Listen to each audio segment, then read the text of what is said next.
Hello, good morning guys. Ayan guys, meron po akong talbos ng kamuting kahoy. Ayan guys. Ayan po yung aking gagawin ngayon guys. Ayan, hiniwa ko na po siya. Ayan. Hiniwa ko yan guys. Ayan guys, yung hiniwa ko. Ayan. Sarap po yan guys. Ayan guys, nayari ko na siyang gayatin. Kaya ngayon guys, gagawin ko dyan. Ayan, durugin ko po yan sa pamamagitan ng kamay lamang po. Lamasin hanggang sa madurog. Ayan guys, kasi wala pong babayuhan yung gaya ng lusong. Kaya ayan, kung gusto nyo kumain ng kamuting kahoy na may gata, yan lang po ang pinik dyan guys. Napakadali lang naman po ito. Pag sanay ka na pong maganito, kayang-kaya na po guys. Yan, shout out po sa mga kumakain ng kamuting kahoy na dahon. Ayan na guys, ayan. Napaka-basic lang guys, diba? Ayan guys. Kailangan ganyan lang guys. Para kang nagpukusot ng labahan guys. Ayan. Para kang naglalaba. See, di ba sa paglalaba, kusutin mo muna sa kusutin bago mo siya i-balawan sa isampay.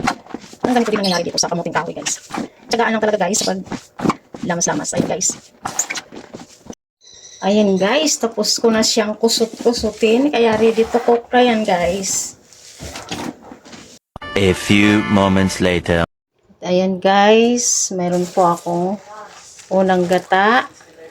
And then, ayan guys, ito yung huling gata. Ayan guys, maglagay po ako ng asin. Ayan guys, lagyan natin ng asin muna. Hintayin lang po natin na hindi po siya maaalat guys. Pwede naman konti lang muna para dagdagan natin pag kulang na lang mamaya pag ito na. Ayan, maglagay din po ako ng Ajinomoto. Ayan, patak lang guys. Then, nilagay ko na po yung unang gata dito guys. Ayan, itubig ko na yun po yan dito guys. Sa kamuting kahoy guys, pwede mo rin siyang lagyan ng baboy, pwede rin pong wala guys. Pag may budget, pwede po guys nalagyan ng baboy. Kung pabili naman tayo ng baboy. Pero pag wala, okay lang yan guys. Ayan guys, sinalang ko na siya sa kalan guys. Ayan, buksan po yung kalan. Ayan guys. Ngayon, takpan po natin para siya ay kumulo. Yan, pakuluin lang po natin guys. Medyo mahaba-haba po yung proseso niyan, pero pag luto na yan guys, is masarap yan guys. Yan, takpan po natin guys. Pakuluin natin yan hanggat sa maluto. Ayan guys, silipin na natin yung ating ninoloto. Ayan guys, kumulo na siya. Haluin po natin. Ayan guys. Halo. Haluin po natin yan guys hanggat sa tumuyo yung kanyang sabaw. Ayan. Halo tayo guys. Ayan. Pagkawin na po natin yung sabaw niya. Parang hanggang sa unang gata guys. Kaya napabuto nito, napakasarap na ulam ito guys.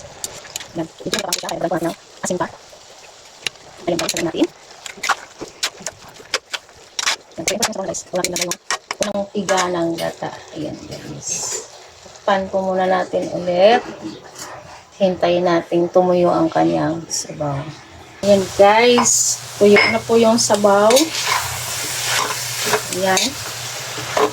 Tuyo na po yung sabaw niya na huling gata. Kaya ngayon guys, lagay po natin yung unang gata guys. Ayan, buhos po natin ito. Ayan. Wow. Lutuin ulit natin ito hanggang sa magkita guys. Ayan. Ang bango. Guys. Simple lang po guys. So, una lang po mahirap gawin kasi gurugurog pa siya. Bago mo siya pinutuin guys. Ayan. Ayan guys, hintayin natin yan na tumuyo ulit yung sabaw niya. So, ayan guys. Paluto na po siya. Kaya mag-add po ako dito na. Yan. Iniwawa ko guys yung pinasili and then ready na sili guys. Para medyo maanghang ko siya ng konti.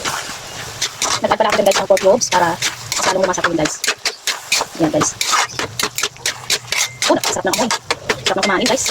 Ayan guys, kung napapansin nyo guys, ayan nagmamantika na yung aking linotong kamuting kahoy na may gata.